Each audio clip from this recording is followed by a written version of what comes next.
Semester. Yes. All right, well, it's 1:59 and I think everybody's here, so let's just to get started. Just a normal introduction. So as most of you know, I'm Dr. West. I was the honor of being the director of Andrew's thesis. This student specimen, by the way, is named Andrew Bailey. He'll be defending his thesis entitled "The Necessity of the Soldier: An Examination of the Shift from Warrior to Soldier Culture." Andrew will speak, presenting his thesis for 20 or 25 minutes. Then that's the plan anyway. And then the committee will ask him questions, after which we'll open it up to the audience. So take it away, Andrew.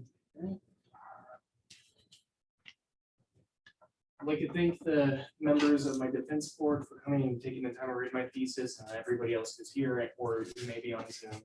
Before I get started, I would like to take a moment to address a couple things. First, in the process of my thesis, I am going to be speaking on the motivation of the soldier and some of the things that they have done. As part of that, I myself have never served. I have never had to make the sacrifices that our soldiers have had to make. Going into this thesis, I believe we should go in with a certain amount of sober seriousness in consideration of the things I'm going to talk about. So I'd ask you to join me in a quick moment of silence and please reflect upon what our soldiers have done for us to be here today. Right. Thank you. So the main reason I came about my thesis was I noticed around any campaign that has a recruitment campaign for any of our armed forces, you can see on I think the billboard's now gone, but it used to be just warrior with the U.S. Army logo on it. You see ads online that say this is where we make warriors for different branches of the military. And what always struck me with those claims is using that word a lot, but yet we're not hearing tales of a single soldier or individual going and facing the enemy out on an open field, pushing back waves of people as they prove their skill and prowess, much like Achilles does in the Iliad. And when they come home, we don't offer every one of our soldiers the finest of land, the finest of wine. We don't give them anything special in terms of their place in society. That contradiction arose a question in me: why don't we have that anymore? Do we still have the warrior? And throughout my thesis, I examined this question of this trend. Why did we transition from a culture focused on warriors and rewarding warriors to a culture that focuses on soldiers and wanting to promote soldiership within its society? In order to do this, I examined Achilles and the other warriors of Homer's The Iliad to answer what the warrior is. Then using works like Stephen Crane's Civil War story, The Red Badge of Courage, and then the war memoirs, the Vietnam War memoirs, We Were Soldiers Once and Young, to find out what the soldier is and what motivates them. And through these motivations, I get at this transition from warrior to soldier culture and why that happens. To understand the warrior, it is best to use the finest example of a warrior. And by finest, I mean the fully realized. Achilles, as he's presented in Homer's Iliad, is an interesting character. He is different than even his fellow warriors, but that's because he himself exhibits warrior fully attained without any of those like silly human things really clogging that up or other motivations messing up. So through his example, we can see that Achilles is the most skilled warrior of the great world. And as the most skilled warrior, he earns the most prizes. It was common practice that when you would kill an enemy, you strip them of their armor. You take that armor as a prize and claim to what you have achieved, claim to your honor. The trophies of these weapons in war were valuable not just because it may be fine armor worth a lot of money, but actually because of honor that's associated with this. They're able to have a physical representation of what they themselves have earned. This honor is a primary motivation of the warrior. Honor brings the warrior higher standing in society. It gives them claim on the best of rewards. As I previously mentioned, and I discuss in my thesis, the warrior can, when they're brought home, they're celebrated as above everybody else in society. They are almost equal to maybe even the king. They are given the finest wine, they are given plots of lands as rewards for doing these great feats of strength and skill on the battlefield. When honor is not offered or dishonor is put upon the warrior, they don't want to fight. Honor is the key to what they do. It is the key motivator. They do not participate in battles where there is not honor to win. They do not serve under a leader who will continuously dishonor them and give them no ability to claim more for themselves. This is seen through Achilles fighting with the Trojans. He makes clear that he does not hate the Trojans. He does not see them as his enemy. He is here for one, the honor of Agamemnon and Menelaus, but also the honor of himself, this opportunity to gain more for himself, as many of the other warriors are there for. But when he's dishonored, when a prize of his is taken away from him in the heat of an argument with Agamemnon, the king of the Greeks, he responds angrily but loses the motivation to fight. He in fact tells the Greeks, I am not going to fight anymore. It will only be on the circumstances that the Trojans are coming and threatening myself personally and burning my ships will I act on the behalf of the Greeks. Even after his friends come to him, giving him pleads of brotherhood in battle, pleads of you'll be given more prizes, he still disregards this. And this is in part because of the uniqueness of Achilles. He is eternally honored among the gods. He has received the pinnacle of honor that can be offered to any warrior at this time. The gods know him, and they would say themselves they'll forever honor, and since they are immortal, you can't get higher than that. So he now has no reason to fight. Even when it comes, his brothers in arms come to him and say, hey, help us out, do it for us. He's able to withdraw and say no without suffering anything to himself because he has achieved ultimate honor. It is only when his closest friend Patroclus dies at the hand of Hector, the commander of the Trojan army, that Achilles rejoins the fight. And even in this case, he is acting on behalf of Patroclus in the pursuit of honor. When Patroclus dies, his armor is stripped, and he is dishonored to have lost in battle. So then when Achilles hears of this, he must regain this honor for his friend. He does not need it for himself, but he must do it for his friend. The thing that brings him back into the fight is nothing for the Greeks. It is only for one other individual who holds a special place in his heart, but he's still fighting because of this honor. The pursuit of honor reveals the warrior to be ultimately acting for a selfish gain. One, they do not look to a sense of nationality. They're not beholden to any particular leader because of the leader's standing. They do it because the leader offers them opportunity to gain more honor. This is in contradiction to Hector and his motivations within the Iliad. Hector does fight in part for honor. Part of that will not be escaped because of the warrior culture of the time. But his primary motivation is for protection of his wife and protection of his nation. In a conversation with his wife where she begs him to stay behind the wall.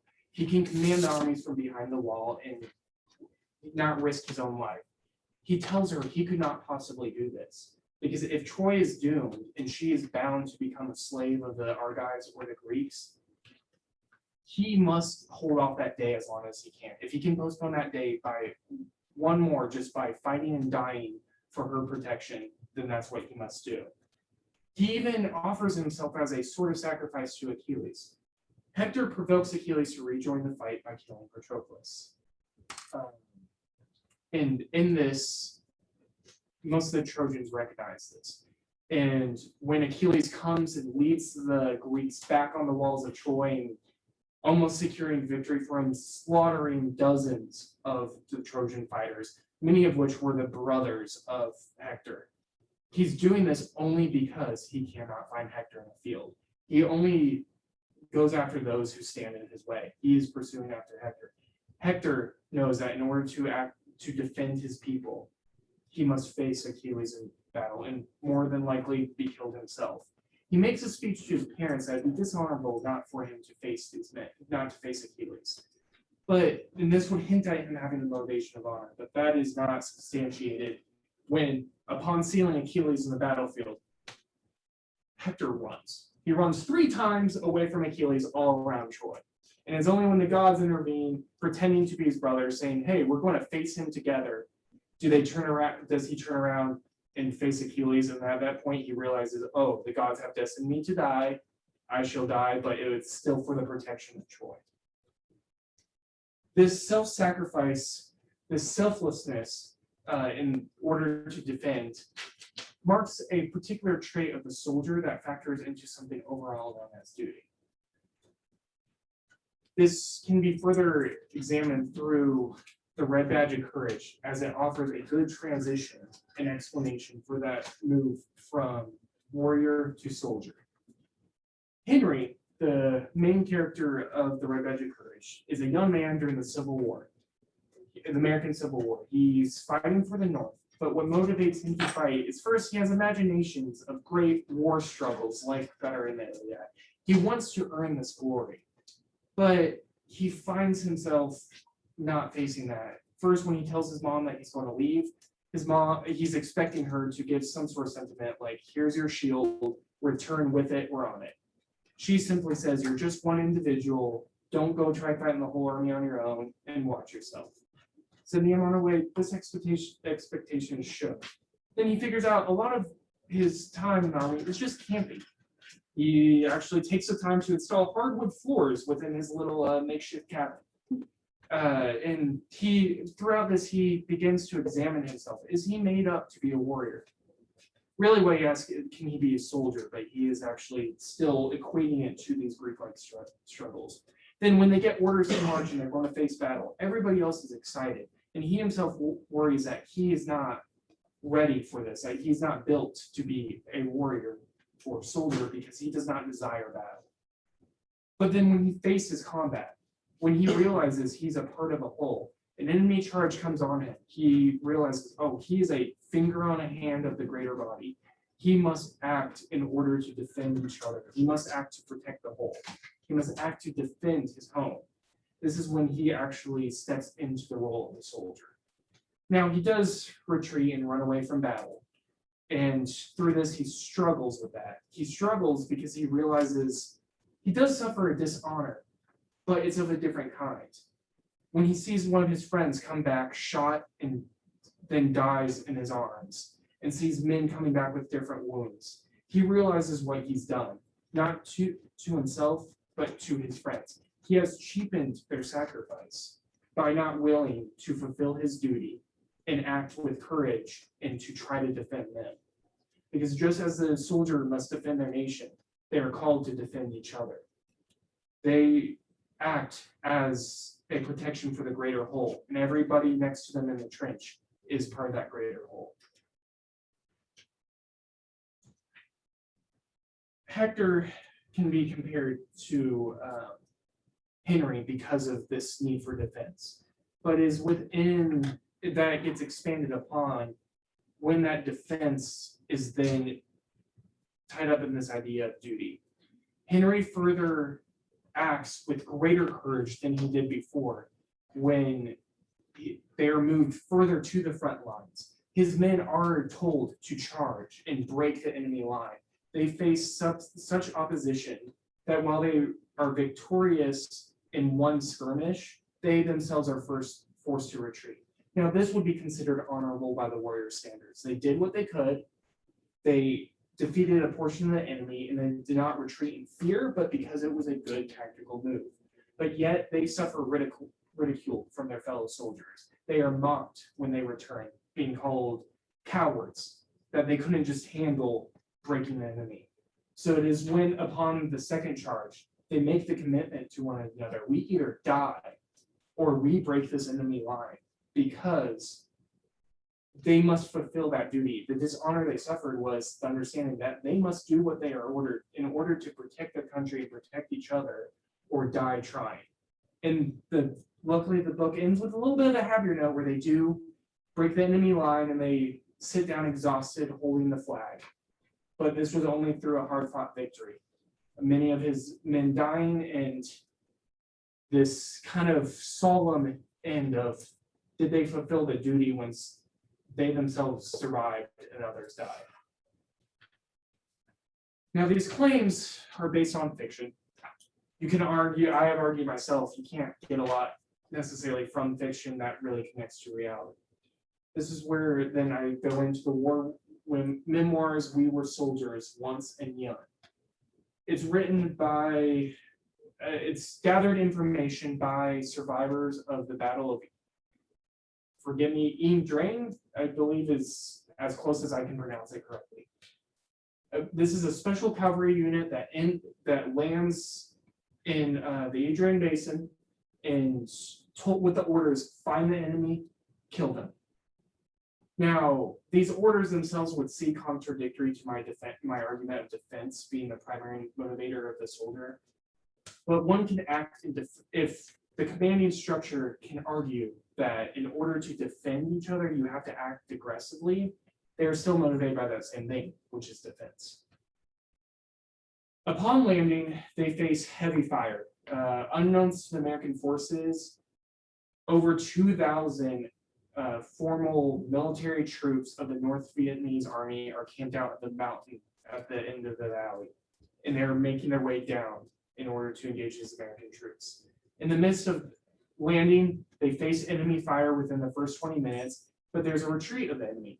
One of these platoons breaks off to pursue that enemy, ending up surrounded by these enemy forces in a dry creek bed. Upon this, they take heavy fire. The commander of the platoon is shot and is dying. Lieutenant Henrik, he may have been responsible for bringing them into that platoon into that fight, not knowing what was going, but he acts quickly and decisively to defend his fellow soldiers. He turns over command to the next in line, organizes them in a defensive perimeter, and tells them to hunker down and only leave when you think you can.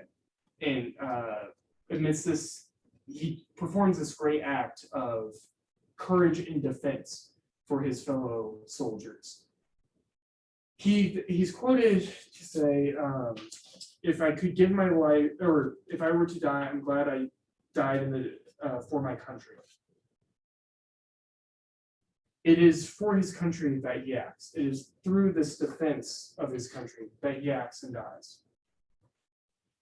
Other soldiers within this battle faced similar things. There were two machine gun troopers who set up and kept firing until they run out of the ammo, and grenades were thrown into their line and they were killed.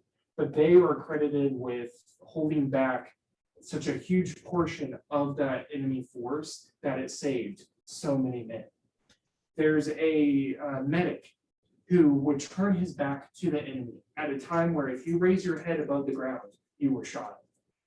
In time too, where Vietnamese tactics were to target the medics and the commanding officers. But he would, for the sake of his men, defending them and helping them survive, would turn his back to the enemy and patch them up.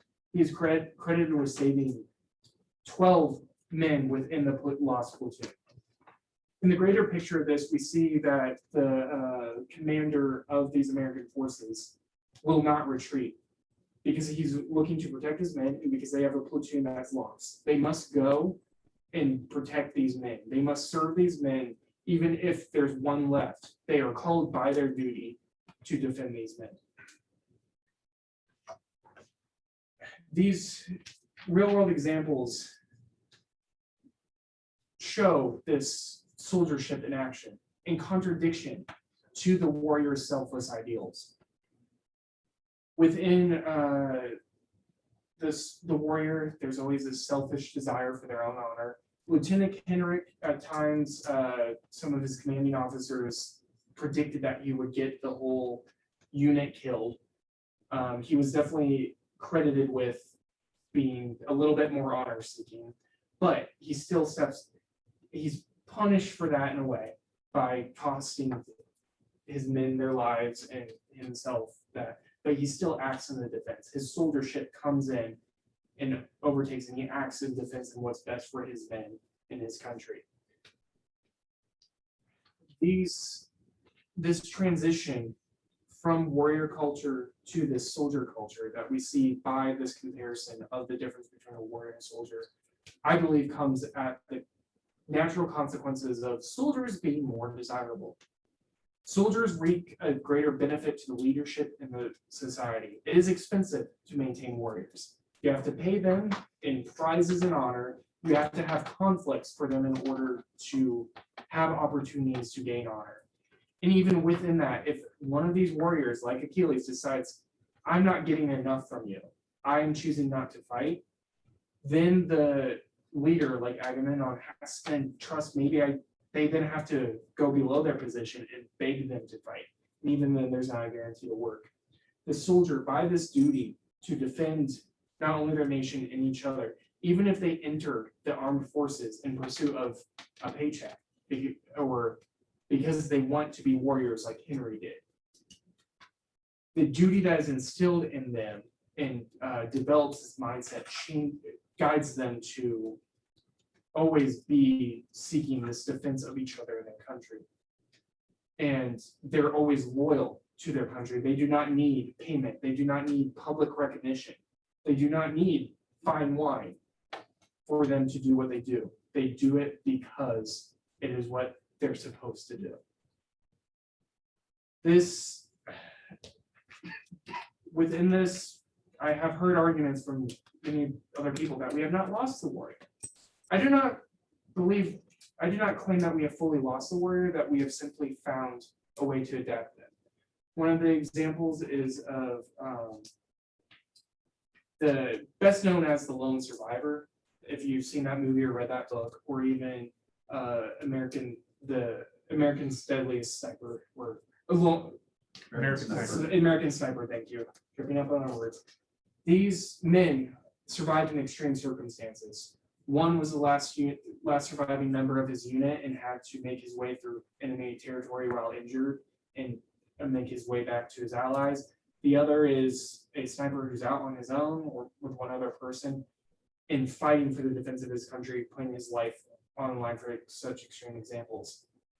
They are honored in a way. We recognize them as doing something, their duty expanded. They fulfilled something beyond the normal soldier, but we do not treat them as warriors. We do not want to recognize them as warriors.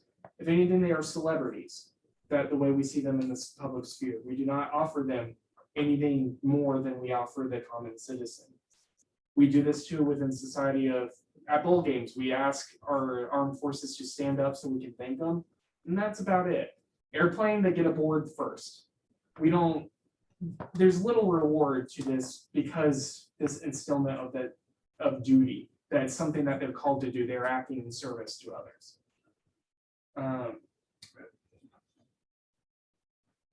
Other explanations I've heard we're looking at technology advancements, we're looking at different regimes. While I believe those may all be factors, it is by the characteristics of the soldier itself that a regime or leader desires to make their men or warriors into that soldier. Now, at the beginning, I did not put forth why this question is so important. The question itself may not be important, but the implications of what the answer is the real important part. As we see that warriors, they're given a little bit more autonomy. They can choose to give their lives for themselves, and they can choose when not to, and largely not suffer much harm to themselves by choosing not to fight. The soldiers, because it's a service, because they're instilled with this idea that if their friend dies but they survive, they failed in their duty to defend them, that we should hold on to the stakes of that answer. The leader, we need to make sure that the leaders, you yourself as you may become leaders in our community, understand what is actually being asked of them, because they will not act disregard, they will not act against orders. They may be allowed to ask and question them. But these men and women who fight, they themselves are acting in full service to us. And maybe we should reward them a little bit more. Maybe we should demand more from our leaders. I thank you for your time, and I think we're going to go on to questions next.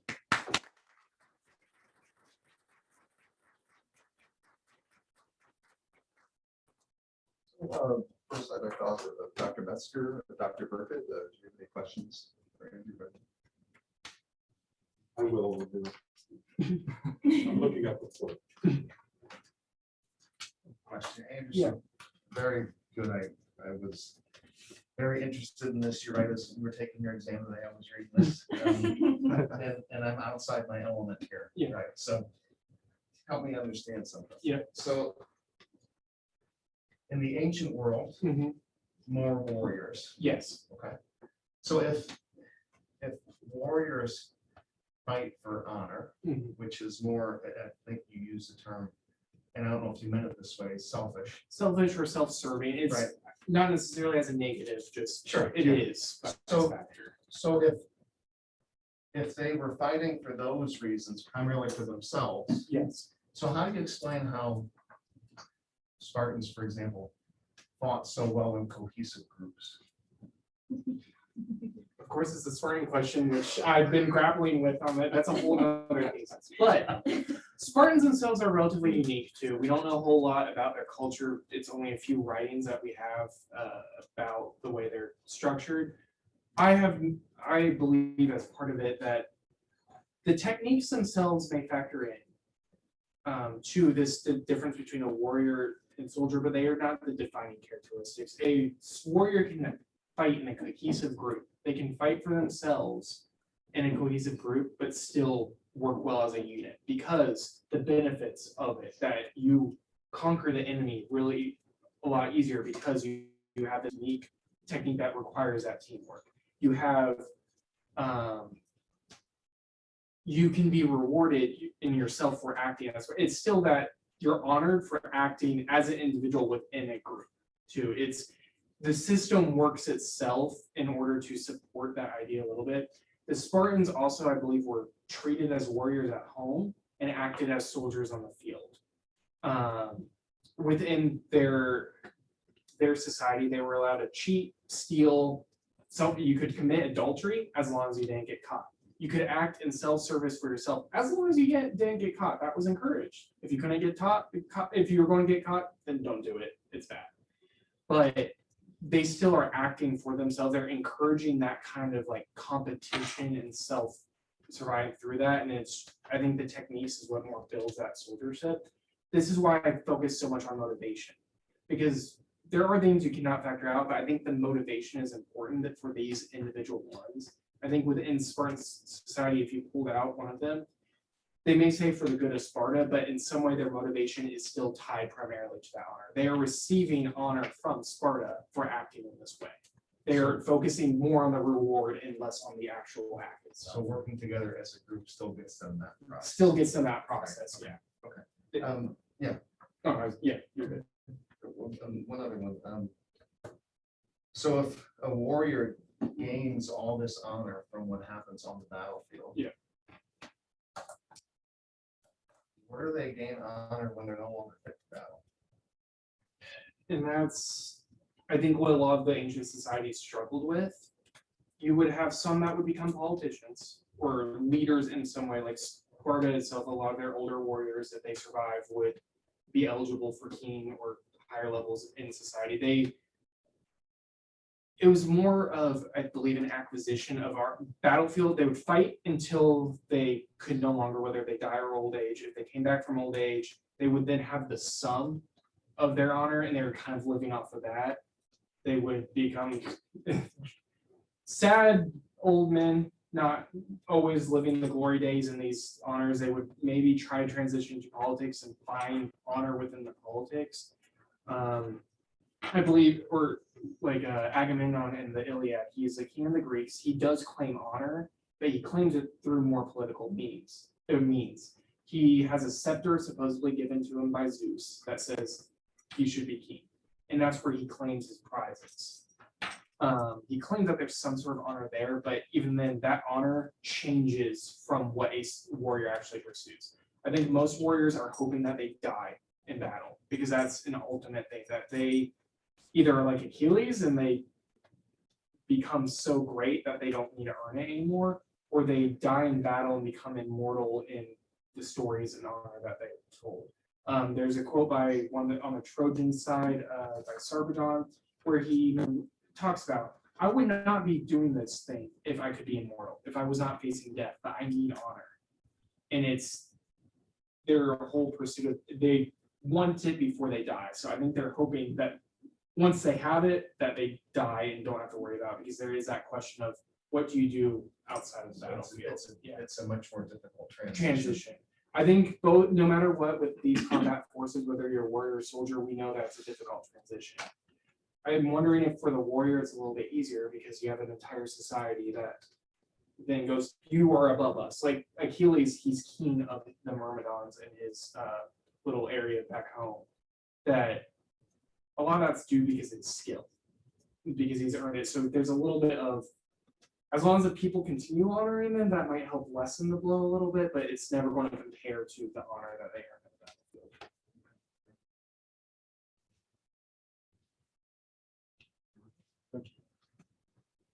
I'm gonna, thanks, Andrew. That's really interesting. I'm gonna read a passage that you actually read and discussed as a freshman, in fact, even before classes began. Is it what is it Winston Churchill's Yeah. book? In my early life, Yeah. remember the passage? Yeah. So I'll just read it for the sake of others who haven't read it. Churchill writes, war, which used to be cruel and magnificent, has now become cruel and squalid. In fact, it has been completely spoiled. It is all the fault of democracy and science. From the moment that either of these meddlers and muddlers was allowed to take part in actual fighting, the doom of war was sealed.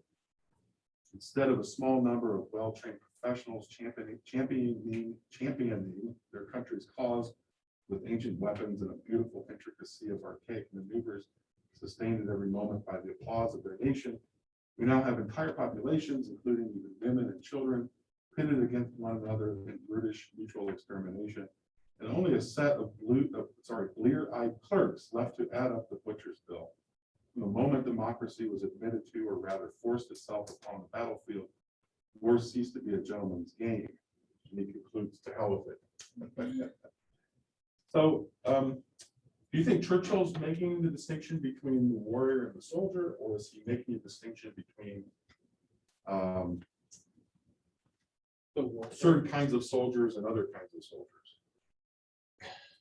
I would say he's making a distinction between the warrior and soldier, whether it may be more indirectly.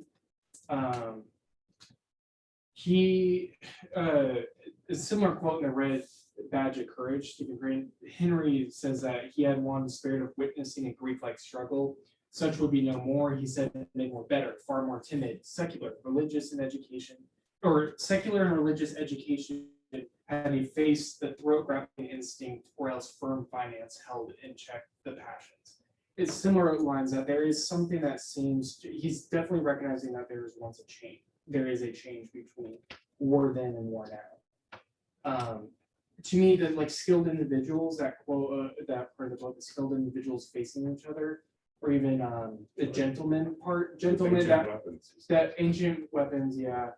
But the gentleman too of, well, it may be more brutal in the acts. There is this with gentlemen too. There's an idea of honor. That term gentleman is you are honorable within that. It's still going back to this idea that warfare had rules, and those rules were honor, came from honor. It's this pursuit of that.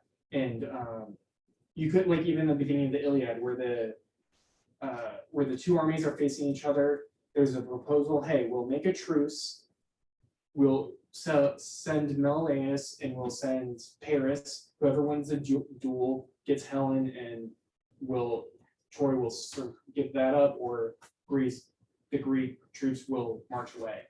It's this idea of that, like, the warrior is so skilled and because they're skilled because they want honor. They're making themselves skilled. They want that honor, that they are able to conduct this warfare a little bit differently. And I believe Winston Churchill, in his recognition of how warfare is conducted differently, he's recognizing, whether he actually recognized it or not, that quote is helping point out that there is warriors of ancient times, and then there's something new of modern times, whether it's a soldier or Winston Churchill's just commenting on people in general. Thank you. That's just one more question. Yeah. So maybe this is an unfair question. Maybe Nathan will want to jump in on this, but do you think there's an equivalent to the warrior in any of our armed service branches today? I believe there is the, I have one branch in particular in mind based on what I have read and heard about. I believe there is the acquisition of warriors by our military, because I think to a certain degree, the men who would have become warriors in ancient society, they're more likely born than made. There's a certain level of determination and self-governance that only the cream rises to the top, that there's something there. And I think the way our military conducts itself is it tries to get as many people in as possible to build up this fighting force. And then if they start recognizing these people who are skilled like the warriors are, they then start bringing them into these special forces, these particular branches. They start maximizing on the skill. So they may be warrior-like in their skill and maybe even why they joined initially, of like they want honor or they good paycheck or something like that. But it's instilled in them this sense of duty, even if it's not duty to one's country. If they're not fighting, they want the chance to go out and fight and just simply kill or something like that. There's still duty brought in with it, that they're put in these small units. They become brothers with each other in the midst of battle. They become so connected with each other because of circumstances of battle. Then that instinct of duty, which is instilled in them, brings them to act out against each other, which then makes them act as soldiers. They may have the skill of warrior, but still they, especially based off the definitions I put forth, they would be soldiers. And at no point do I exclude that a warrior cannot at times act like a soldier or be like a soldier, or soldier be like a warrior. In fact, Hector would stand as an example of that. It's the primary motivation that is the determining factor for sure. They may have these characteristics, but that motivation of why do you do what you do? And I think our military is very good about teaching that to our soldiers, no matter what branch, that the reason why you're here is because you're acting in service. You are going to act out of duty for this, and if not, you're not going to be a part of our military. Thank you. Can I just, Yeah. more of a, maybe a statement than a question, Yeah. but when you talk about use the term that warfare is conducted differently now, I just wonder if you look at this transition between warrior and soldier, if you see that directly connected to the advance of modern weapons. So in the ancient world, for me to take out a warrior, I gotta get close up on Yeah. him. I can kill one from 300 yards away now. Yeah. Or I think it's a factor, but the question is a chicken or the egg question. Is like, do we have this development in weapons because we want to maximize the amount of kills and things? Like the primary goal is we want to defeat the enemy as efficiently as we can. And it's better to be able to have as many people with that less skilled and more mass, but I think it's still, whether or not you have, if you just independently said technology is the reason, we developed the gun and gunpowder and we are giving them to warriors, you still run into the same problem as warriors, which is they're expensive to maintain, they're self-acting and things. In fact, now you've given them something that they can be more skilled in and thus more deadly than your common soldier. And then also given them a society that would reward them if they possibly took over, as long as it's done with the most honorable factor. So it's hard to separate if technology, I don't believe technology is the determining as it is something that is maximized on, and it helps the development of the soldier being forward, but I think it's still, that motivation is the key fact. It's trying to train to develop members of your fighting force to have that sense of duty and instill that sense of duty in them. I think, yeah, even then, technology always gets better. You're going to always have inferior weapons that change the scope of war. So that would then say that if that was a determining factor, then the fighting force has little role, because if we get to the point of we're at drones now, we don't have, that would then eliminate the need for soldiers. You would just need gamers, like you would need somebody who can control these. I think it's the actual choice to be in that service, that motivation for that's the key factor. Maybe war would be a little bit more simpler and a little bit easier to determine if we still had that older technology, but even then, you could kill a guy with a arrow. It's in the Iliad, I recommend that's what breaks the treaty. Is one of the men on the Trojan side shoots an arrow across into the enemy line and strikes Menelaus, and that triggers, oh, they've broken the treaty. You could still take people from a distance, and like archers were not looked upon favorably in society because you didn't need skill to operate, and it's because they weren't warriors. They were the common. You need hand-to-hand skill.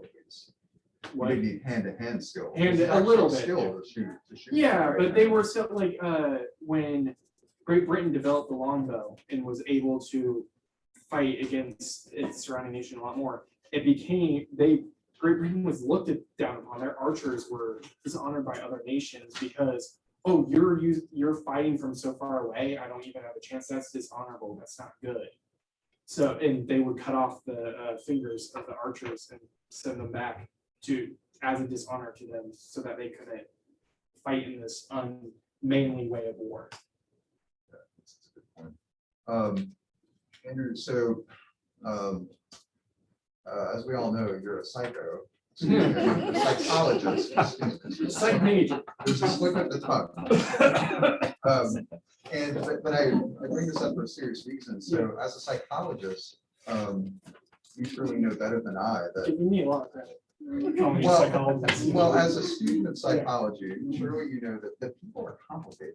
And one problem I have with your presentation of like Hector and Achilles is that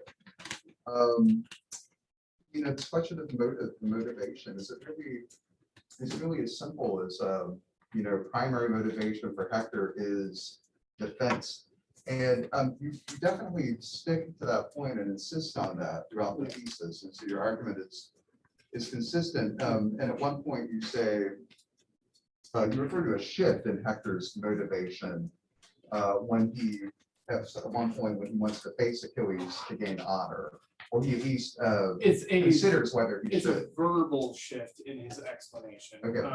I would question whether or not he actually believed that. Oh, okay. Yeah, Well, which I believe I do in the thesis too. I Yeah, found that. Right, because then when you said in your presentation too, that the fact that he then turns and runs That once he's faced Achilles, No- suggests that he wasn't. no he is one dishonorable. No He one isn't- at this time who was so concerned about honor, especially to the argument he makes to his parents was, no matter what, it's dishonorable for me to hide behind the wall. Then the honorable choice is to go and face Achilles. And they're begging him not to. He says, well, either I will beat him and gain the greatest honor of all, that somebody defeated the swift-footed Achilles, or he will die with honor because he stood up and faced Achilles. That in itself is a great achievement, to not act as a coward in front of the Achilles. Yeah, but that But- doesn't achieve the goal of defending the city, does it? No, it doesn't, and that's where I think if honor was his primary motivation, no matter, this also serves defense because Achilles is seeking him and is killing others in order to get Hector to come out. But in order for Hector to, if honor was his primary motivation, he wouldn't have run, like, he would have stilled his will. Hector has proven such a man of character and courage throughout the rest of the book that this seems weird that he runs away. It's the first time he's faced. He's Achilles, faced- though, and he's never been faced with this kind of fear. See, I don't. Can't you say I'm going to, right, I'm going to, like Henry, Yeah, I'm going Which- to serve, I'm gonna enlist, I'm at the battlefield, but then the fear of the moment seizes you. which, That doesn't take away what your motivation was moments before. no, but Right. that's where my argument's going of like, I'm saying if his motivation was honor, there would have been other instances too throughout the book would have indicate more, because he's actually in fact punished for pursuing honor over defense when he is spurred on by the gods to go after the Greeks. He, in facing the Greeks, he actually brings Achilles back in battle, and he seals his own fate by killing Patroclus and engaging the right. Greeks. And by going after the Greek defenses, after being warned by his fellow warriors not to do this thing, he still pushes forward. So that, right, that's earlier than the. It's earlier here. So that, but doesn't that prove the opposite of what you're saying? That there are times. There are times, where yeah. he is moved, where he lets his passion for glory and honor push him to do more than is required for the defense of the city. And in fact, subverts the goal directly, because by Polydamas and others say that's a bad omen, don't light the ships on fire. Yeah. And he's like, no, Polydamas, you're a coward. And he pulls the like warrior bravado, right? Yeah. And he gets the ships on fire. That stirs Patroclus. He ends up killing Patroclus. That brings Achilles back, Yeah. leads to Hector's death, and ultimately the death of Troy.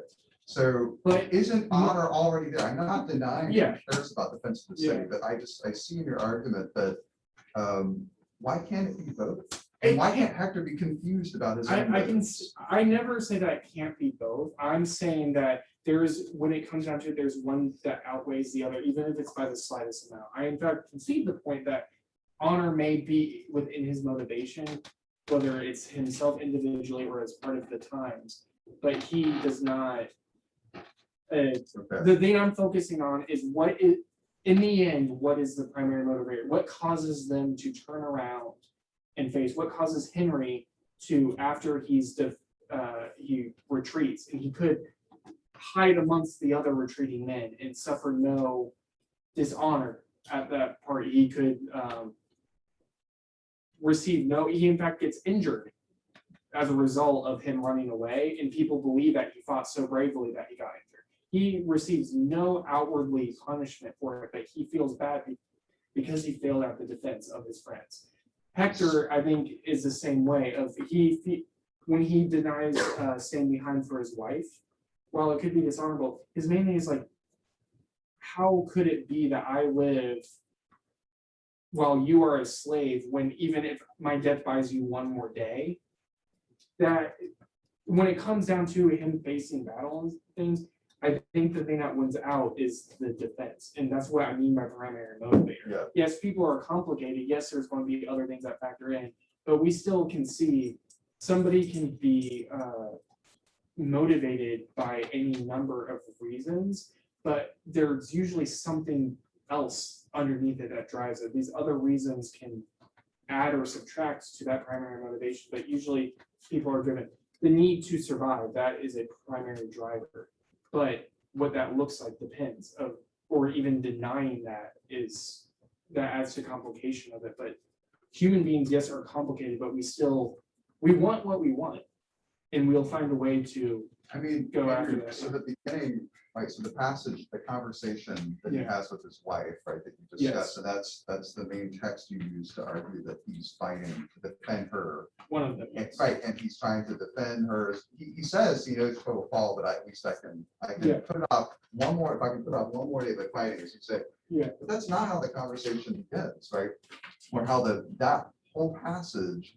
Now, in your favor is the fact that he spends, he spends 447 to 465 talking about her. So almost 20 lines. Well, the first 7 lines of this speech there are all about glory and me. Yeah. So he says, yeah, I know, honey, yet I would feel deep shame before the Trojans and the Trojan women with trailing garments, if like a coward, I were to shrink aside from the fighting, and the spirit will not let me, since I have learned to be valiant and to fight always among the foremost ranks, winning for my own self. There's your warrior, Yeah. winning for my own self, great glory, and for my father, Oh, and by the way, honey, the rest of it, so now, so the way I just presented that, I'm belittling the stuff about Isn't there- Andronically, whereas it seems to, which is unfair, Yeah, but it seems to me that you belittle the glory motive that he mentions first. which, To her and in front of before her. that, doesn't he speak about, how he senses the end of Troy? He knows the doom of Troy. is That's the coming. very next line, Is is it the this I very- know, my heart, Troy's gonna Okay. perish, and therefore I gotta But make it last for you as long as. I'm not, Yes. I'm not attempting to undermine the glory aspect. I'm simply trying to promote.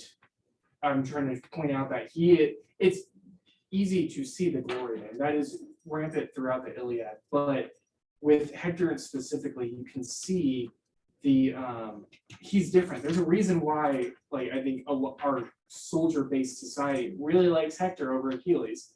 Like, is because of this extra motivation that's in there, which is that defense. In fact, I think he's speaking in terms that Homer who's writing it in his times, that others would understand. That, like, it would seem weird to have a character just like only talking about defense, not shrinking off glory. So I wait, think it's a but are you little bit- suggesting that Homer has to say that, and that's just a mere banana peel? for the I don't know if he masses or has something? to, as it Oh, yeah, I is gotta just make the him look- style of the writing. It's the product of the time. I mean, fair enough, but and this is weird because you're the psych major, Yeah. not me, but, right, like, I just. The It seems like words- it's what's, one of the reasons Homer is great, and one of the reasons Hector is fascinating is that he's a human being and he has different motivations. Sure, And he has different things he cares about deeply that are maybe perhaps even at odds. with And each I other. don't deny that the fact that you can have multiple motivations. What I was attempting through the Hector example is to point out that defense is a key part of the soldier, and at least Yes. it's at least equal to glory in Hector's eye. I argue it's a little bit more, but at the very least, it's equal to glory, and that in itself is still unique. The defense could be a result of circumstances that they have enemies on the gate, but still the arguments he makes, and so it does not forget that defense. You don't see with Sarpedon, these other warriors of Troy, going, hey, we are doing this because we must defend. It's no, we're fighting. We care about the fighting because we're in glory. They're not speaking about concern about back home. Yep. They're talking about the rewards back home.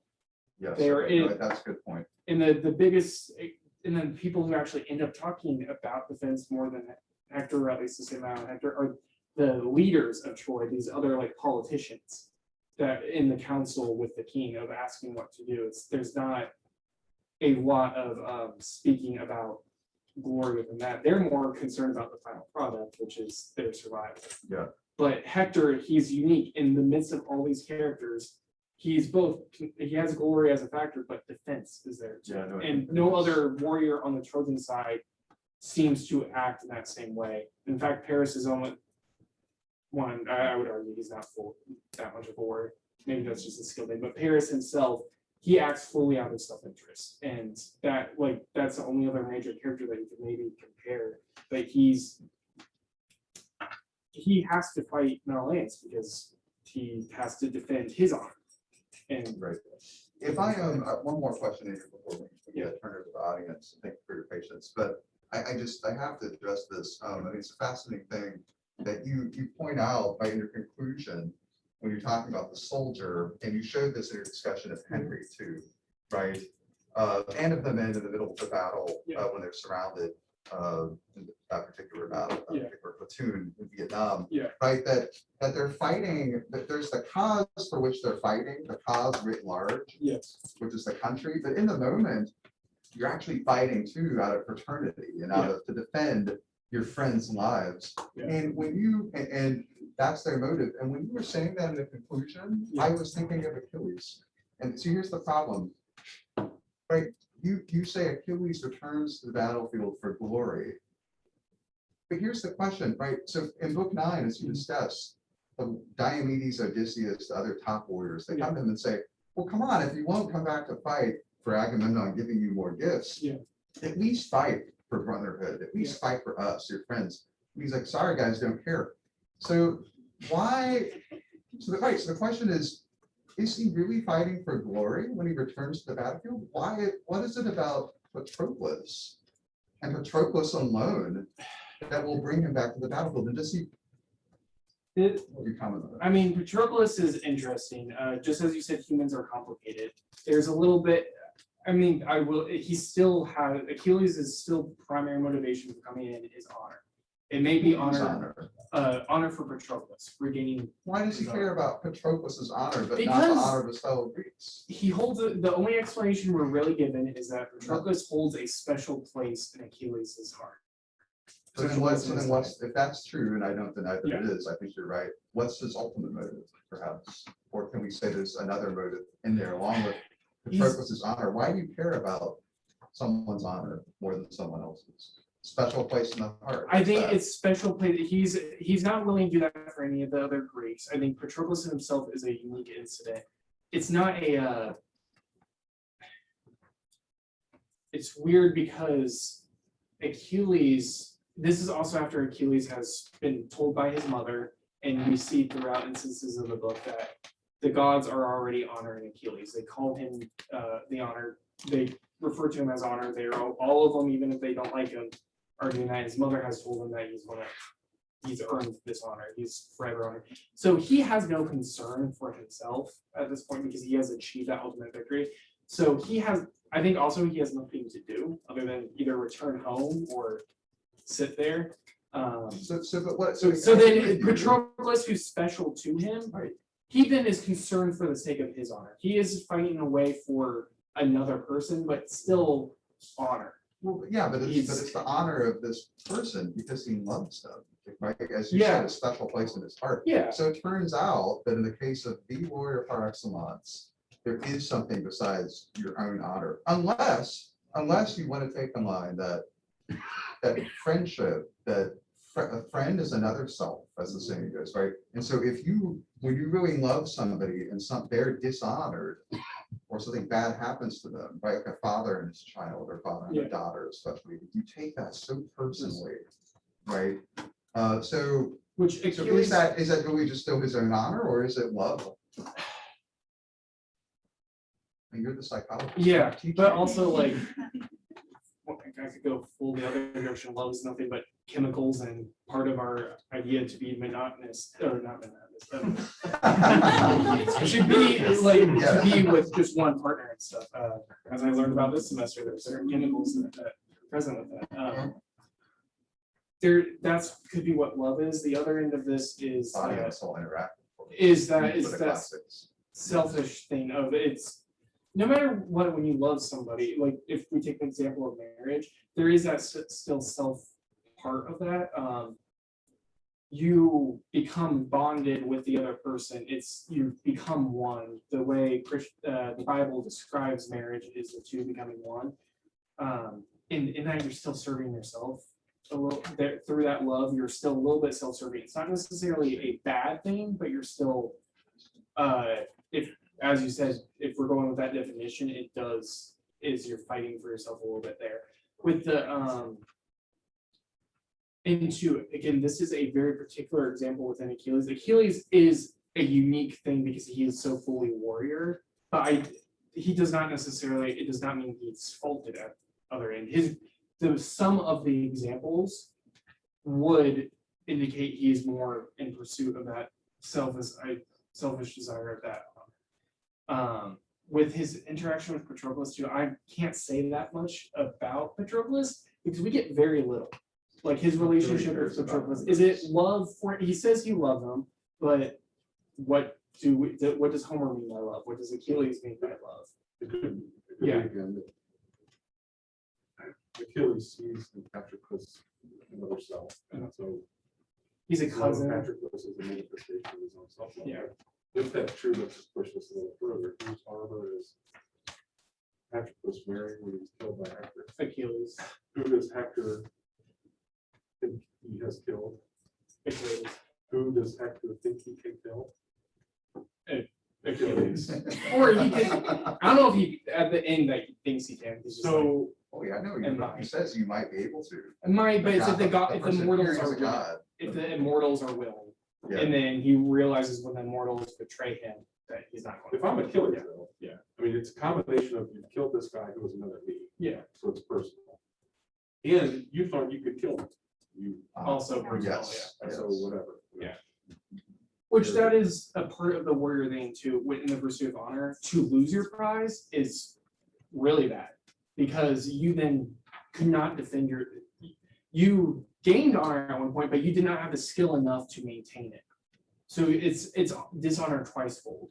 You lost it, and then you prove yourself so weak that you couldn't keep it. And Patroclus could be that too.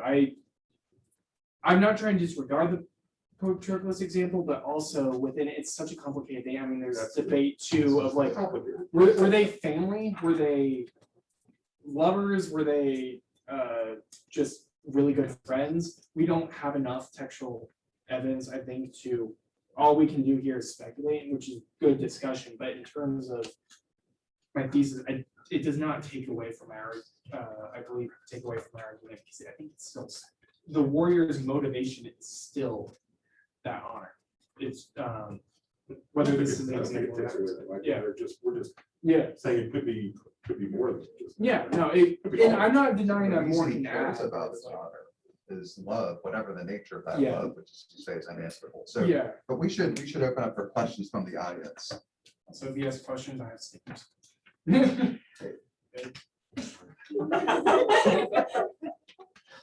Who is the better civilian? The warrior or the soldier? Wait, are you talking about our like current society, ancient society, like Whichever you want. because societies kind of want to encourage people to fight for them. I think the warrior may be the most dangerous civilian because this pursuit of honor, there's always that open lane of like, oh, if I can gain honor by conquering my king, if I can get even higher honor by this, I believe that I can do it and achieve it, and I can prove myself to do that. That is a really good honor.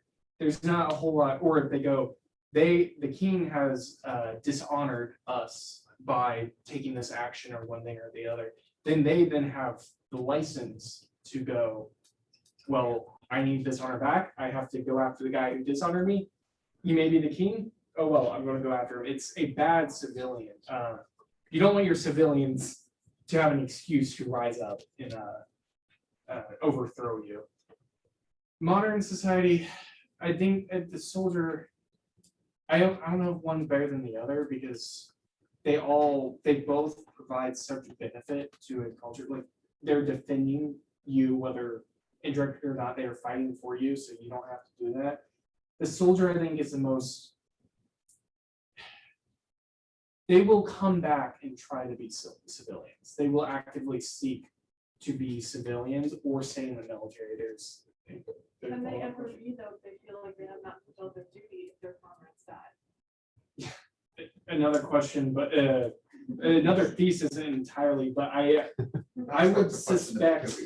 Yeah, I would suspect they will never be full. They must some way find a way out of that soldiership, or like that's where the psychology of it. It's that they'll have to find a way to justify that duty of like their own survival. There's going to be that survival skill, and then I think that's going to be enhanced even more for the soldier because it is that unfulfillment duty. I think that's where our society can fall in the hardest, make the biggest mistakes too of that failure to acknowledge that within our soldiers. That we're like, oh, come back. We can help you for a period of time, but like eventually you're supposed to be acting as a civilian. You're not supposed to be carrying this weight. And there might be a little bit of honor that needs to be changed there. Talking about like duty versus like gaining gifts and that concept of honor as a whole, is a soldier by your definition not more honorable because they're selfless as opposed to the warrior acting out of self-interest? I would say they're like morally intrinsically more honorable. They are pure in their motivations. I don't think it's inherently bad to necessarily be selfish. It depends what you do with that selfishness. It's the in moderation of that. We do not say it's not bad to want to survive want yourself to survive. That in itself is self-serving, can be selfish. But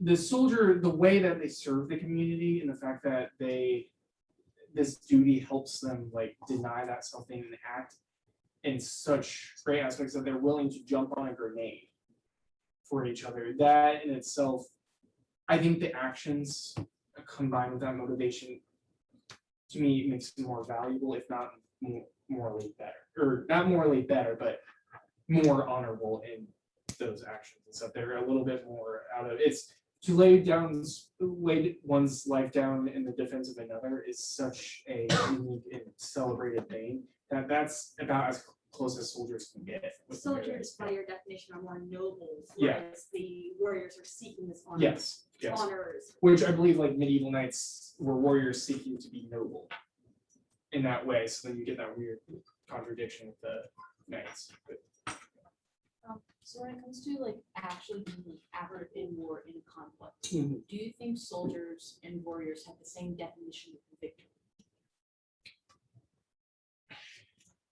again, that I think that would be people are complicated. It'd be the individual thing. Broadly speaking, to based off my thesis, like if for the warrior victory, the way they gain the most honor is by completely destroying Troy, then that is victory to them. I think at a more base level though, they can also be totally justified saying that, well, I killed Hector. That's the greatest honor I'm going to get from this. So I'm victorious. I don't care what else happens. Like I've done that. I think they also may face a victory that cannot be won either because they're forever seeking that honor. They're always trying to fill a basin that can't ever be fully in because it's within their depth that can kind of be filled. Versus a soldier, victory for them is actually, I do say that is defense of their country. And it's some countries are really good at changing what that defense definition is. If for World War II Germany, the defense of their nation is finding these people who are poisoning our society and killing them off and keeping them away from that society, soldier could be justified to themselves and acting in that way, because they are protecting their people. And that may be a victory, that each death of these people hurting our society is a victory in the sort there. But I think it's still for the soldiers that fulfillment of duty, and it's how the nation then can corrupt that duty, or like leadership can define good or bad what that looks like. I have two questions. I'm just gonna ask one first. Okay. They're kind of connected, but, so for Hefty, you talked a lot about how maybe he's the outlier in the story because he has these ideas of like soldiership, defense of his nation, defense of his wife. Do you think that this soldiership kind of recognition inside Hector and his warriorship of seeking glory conflict with inside of him, or do you think that they could be compatible? Yes. Yes, they can conflict and be compatible. In his whole musing about like what should I do, when facing he's like, I could bring Helen out and give all the gold back to him. I could do like he's seeking ways out of this debt for himself. But taking Helen back and restoring him, that may be dishonorable on his end because what has everybody else been fighting for? Or like what does that solve for himself? He then is acting as a coward, giving over the prize. But then also I think his warriorship is what helps him overcome some of this fear, these battles stuff, that it's the warriorship is helping him be where he's at. The fact that he's this leader is the king of Troy, he has tons of sons. Like it's half the army is his sons. So I don't know if it be simply because he's the son of Troy. I mean, there's going to be some things in that, but I think his warriorship, that like pursuit of honor, actually helps him be in that position where then he can actually defend Troy and be in a good position there. So then the soldiership and warrior, they working together in those instances, but also you have a lot of conflict with that too. So I think both. It's how it's implemented and how the individual, then the factor of the individual, how they choose to do that. Then my second question Yeah. is, you talked a lot about how the soldiership and the idea of defense leads to the sacrifice within your Mhm. examples. Do you think that the warrior can, like, what reason would a warrior sacrifice other than just like oh, I couldn't be this enemy, so it's honorable. Do you think that they could sacrifice it? to Glory. Okay, just So I've talked this before with Dr. West. A soldier can retreat because it's tactically, it's a good tactic battle. They can, in fact, even Henry kind of thinks of this too, of like, it's okay for a soldier to choose to retreat if it makes sense. Like if the line's actually breaking, it's better for a soldier to run away so then they can reform and be put together and have a counterattack. A warrior may not choose to retreat and let himself die in a way by doing those Roman soldiers at times would do this too, of like they go at the enemy full on expecting to die but trying to take out as many as you can, because there's something glorious about that, of like you're willing to be overwhelmed and then how many you can take down in that immovable wall that's coming at you. There's something within that. So a sacrifice isn't deemed necessary for a soldier. It's kind of expected. It's within the line of duty, but it doesn't necessarily mean it has to happen. If you can win with no blood, that's fine for them. But for a warrior, if glory demands sacrifice, they'll take that glory and honor. Achilles, by choosing to re-enter battle to avenge Patroclus, right? Yeah. Remember, there's that discussion he has about his two fates, and it's not quite where this oracle came from, but he Yeah. says, right, if I return home, No I will have honor. less glory, but I'll have a long life. And so when he says, I'm gonna re-enter battle, I'm gonna avenge Patroclus, Yeah. right, Thetis, his mother's like, well, then my son, you're going to die, I'm gonna lose you. And he says, sorry, mom, but I have to do this, right, because you're gonna have a short life, but honor. Yeah. So, and Socrates in the Apology, I don't know if you remember this, he reinterprets, I bring this up because it's relevant. He reinterprets that scene. He says Achilles did the right thing and he sacrificed himself for the sake of doing justice. To avenge his friend, he gave up his own life. I mean, is that, so if that, so do you disagree with that Socratic take on Achilles? Because if you don't disagree, it would seem that Caitlin has an example of a warrior who actually sacrifices his life. If he hadn't stayed to avenge Patroclus, he would have lived. I think Right. he's still ultimately sacrificing himself. It works out that it's for Patroclus, but he's sacrificing himself for his own glory too, because he knows these fates that he has. And he knows by doing this, he's going to die. He's sacrificing his life, but he's going to have great glory because of that. So I would Okay. disagree with Socrates. I think Socrates is more using this to boost it. I don't know for sure with an apology, but sounds more like he's defending himself or reinterpreting it for his benefit. I'm trying to go based off of the text and then extrapolating what Okay. Achilles is kind of thinking and going there. Yeah. Vodka and then. So I'm gonna make an assertion. I think the warrior is dead. I think with the democratization of battle space during the Enlightenment put the nail in the coffin. Mhm. And I think any attempt to revive the warrior, let's say Mhm. feudal knights or army recruiting heads, Yeah. is just an attempt that, or like the idea of the warrior ethos Yeah. is an attempt, I think, to recruit or to inspire courage. Yeah. Um, We like the romanticized right, idea. right, yeah, it's a romanticization, which I think Winston Churchill maybe oversells his case, but I generally agree with. Yeah. My question is, are there only good soldiers and bad soldiers now that, and if you agree with my assertion that Yeah. the warrior is dead, or are there still warriors? I think even if I disagree with your assertion that there's no more warriors, I think we'll always encounter a warrior that's been turned into a soldier or is a soldier first, at least participating in society. If we still have warriors, I'm thinking it's going to be individual, like private security individuals who are self-serving for that paycheck. It's people we don't hear about. Society doesn't want the warrior to exist. So I don't even know if I can say for sure they're dead. Are you sure though? Because Yeah. you brought up the lone survivor and American Sniper, Marcus Yeah. Luttrell and Chris Kyle Yes. are kind of like you said, the celebrity warriors, I mean, they Yeah. sell book, I mean, every Navy SEAL basically has a book. and a Yeah, podcast but- now. That's what I was asking earlier. Yeah, And but is Navy that, SEAls. Yeah, and they're kind of the idealized warrior. I mean, even in my own As unit, close- we say, don't, you're not Navy SEAls, right? Yeah. Because we're not doing high-speed stuff. but are So- they, do you like the, in your unit, when you're saying that they're not any sales, are you basing it off of skill or what they're doing? Both. Both, okay.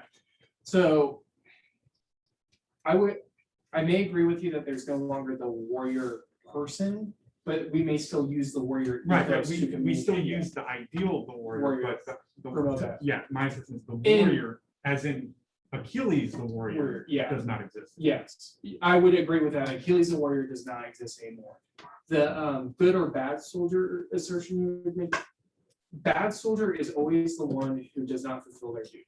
And it's within the degree of that. So as long as you're always going after that duty, you and trying to fulfill that duty, you are a good soldier. So even if you have, we say that we have an Achilles within the armed forces, as long as instead of glory being the thing he's going after, he's fulfilling that duty, which is defense or not. From our standpoint, we could say that he's acting as a good soldier, as long as he doesn't violate that duty, which would be running away in battle, disregarding orders, which I would think Achilles would not do well with orders. Going That actually leads me to my Yeah. next question. Is a bad soldier a good warrior? Or is a bad soldier just a warrior? So if I'm that commanding officer and I Yeah. see the line breaking around me and I say, well, no, I'm gonna sacrifice myself and my men for the sake of the glory, or Yeah. perhaps just the sacrifice in and of itself, that makes him a bad soldier for not listening, perhaps, but but that would make him a good warrior. is that soldier in his acting, if we can know that he's going like, oh, I'll get the Medal of Honor for this, or like, I'm doing this purely for glory, he may, in denying his orders, he would still, I'd say, a good soldier, maybe not in his tactics, but in his motivation, because he's trying to defend his people, he's trying to give them a chance to retreat or whatever, he's trying to help them.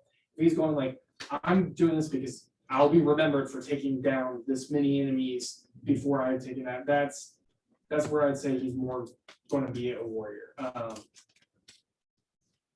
It's what I think within the idea of soldier two, they can disregard orders, but it's always and still be in line with duty. Only if it's in that Right. full line of duty, and even then that gets a little bit questionable. Some of that could be circumstances. Something I did not address in my thesis, but I think would be a whole other thing is leadership. Where do the leaders come in? What is the duty of the leader compared to holding control, commanding warriors or commanding soldiers? And in fact, it would be, I think, within the soldier scope within that. If leaders is not acting in the defense of their men and their country, there might be ways to disregard their orders. But I think that's really rare too, because it's a hard way for a private, a grunt who's going in to know exactly the overall arching strategy and plans of the entire war effort, which would deem that maybe their sacrifice in this instance actually ends up protecting the whole. I would argue that that's actually changing. Okay. At least down the fire team level. Yeah. There, we have 5 paragraph orders that are disseminated from the very top to the bottom, Mhm. the exact one all the way. And in that paragraph order, it was the orientation, the situation, the mission, the execution, blah, blah, blah. Yeah. Like what is going on, what we're doing. And in it is the commander's intent. You are not in dereliction of duty, or you're not violating the UCMJ Yeah. by disobeying a direct order. If you can make the case, it's within your commander's intent of accomplishing the mission. But they're still trying to fulfill that duty, no matter what, it's still that argument of duty. Within the We Were Soldiers, Lieutenant Moore, who's the commander in this instance, he makes a big deal about making sure all his men know the job above them and know the job below them. That all these men are understanding the order's intent and action, so that they can either make decisions on their own, or if there's a bad order, they can adjust that. He is very much acting as a soldier, I think, in a leadership position. I'm branching a little bit outside of the thesis, but it would be in line with that, of like his intent is still this duty of the soldier. Andrew, why don't we take some questions from you? Okay, one or two more. Yeah. My question was taken.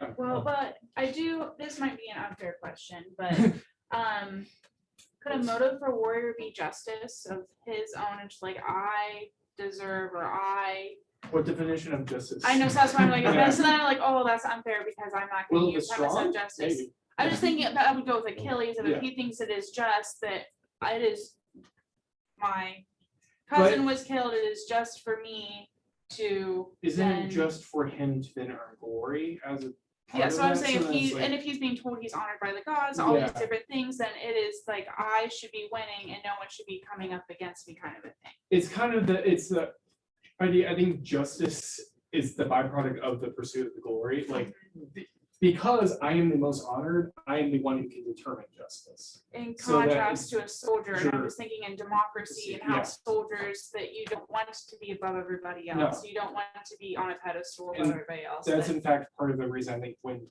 soldiers return versus a warrior can claim they're above society. A soldier cannot make that claim. They're no better than anybody else. They've just had a different experience. Whether that's true or not, that's how our society views it. Yeah, and I think justice isn't really the concern of Achilles. It may be an afterthought of like, because I have the most glory and the most honor, I can determine justice. That's more of like, oh, that's the fringe benefit, but it's still that motivation of glory. That's going on, yeah. One more. Yeah, okay. So, Sorry. yeah, let me You can just, ask me. if I could just start with a parenthetical statement Yeah. of, when you first started this, and I knew you were wrestling with it, Yeah. I didn't see the whole big picture until I read your thesis. And that's a tough, big topic, because essentially, war it's politics. And so what you tried to take on was essentially trying to argue examples in history of politics of someone who's trying to conserve versus someone who's trying to change. I mean, it'd be an analogous endeavor to try to bring that theme and keep it coherent and just account for everything, because essentially politics is group psychology. Yeah. And psychology has so many elements into it that to try to abstract out and say, well, no, this individual was driven by this one motivation, but not another is an impossible and probably a fool's errand to try to do that. But you brought it together and you said, okay, I'm going to tackle that. So parenthetically, hats off. That was an excellent job. Very impressed by your ability to kind of bring a really complex group of thought together and put it together coherently. With that, then I have a hypothesis then that the value then in having this whole discussion is maybe not being right or wrong. The value is if it's politics and you start to consider motivation and you start to consider unintended consequences with that particular motivation at any point in time, taking your unit and pursuing value away from the backup of your platoon to your left, there's value in studying that. That's why the military studies battles and talks about intensive orders at Gettysburg and how they're misinterpreted when Lee talks to his generals and they misassess his true intent. So there is value in having these considerations. So I'm going to take now. I get to take you off on a tangent. The one motivation in battle that you kind of didn't talk about, but if you wanted to do a complete treatise, talk about the mercenary. What are and is there value in considering their motivation? Do they have a role in history, especially in modern warfare? And as you think about that at all? In my for my thesis of like, this is what in part is somewhat idealistic too, of like, this is the goal of our military, to train our soldiers to have this sense of duty, such as the warrior society was to reward them for acting like Achilles. It's if they want to have you shoot for that ideal of Achilles, which is this complete pursuit of honor. Within that, you can have, as we said, humans are complicated and that can change. Mercenaries, I think, have the biggest complication individual. You can have mercenaries who are there because we are paid. That's their own thing. They are, I would say, they're neither a warrior nor a soldier, because they don't care about glory. They don't care about the defense of their nation. They are, in fact, societies look down upon them for this reason too. I think we even still don't like them, like the Blackwater group. That's mercenaries that act in Africa a lot of times. We don't promote them. We don't But necessarily- to add the complexity, then what about the Flying Tigers at the beginning of World War II? For that, I mean, that was an American unit, correct? That was defending China. Yeah, fighting China, they're basically mercenaries. It would be the two arguments would be either they are still, they're that in between, they're simply a mercenary, they're class of their own, they're only doing this for money. Or me not knowing a lot about them, I'd have to examine them, but a suspicion could be that they're going over to China because this some way helps the United States. They are defending the United States through this action here, and it could just be that in order to make it internationally legal, they have to be mercenaries, or they have to be this pursuit. It's a, without me knowing a lot about them, I can't say on that particular example, but in general, I think mercenaries themselves, you would have to examine each group individually. Like, there's some mercenaries that are like Hannibal used. Hannibal, I mean, some of them were hired from Carthage in their run because that, I'd say a lot of them are doing it because they want to support Hannibal in his destruction of Rome. I'm going with that, but also he finds other mercenaries who are like, oh, we'll do it for pay, or oh, we don't like Rome and we kind of want independence, so we'll go with you too. Within each of those ones, there's the ones that are like, oh, we don't like Rome, we want to be protected by Rome, we'll go with you. They're acting, they'd be more soldiers acting in defense. The ones that are just like, we really like money, they're mercenaries. The one there, they are in between that I think can have the luxury of flux, of going in between there too. Let's give Andrew a round of applause.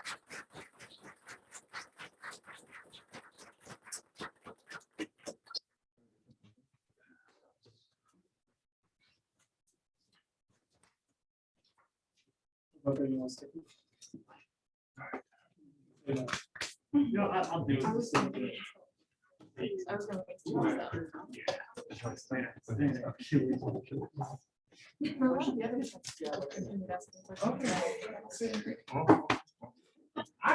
I'll see you. You're right. Oh, You're right. Yes.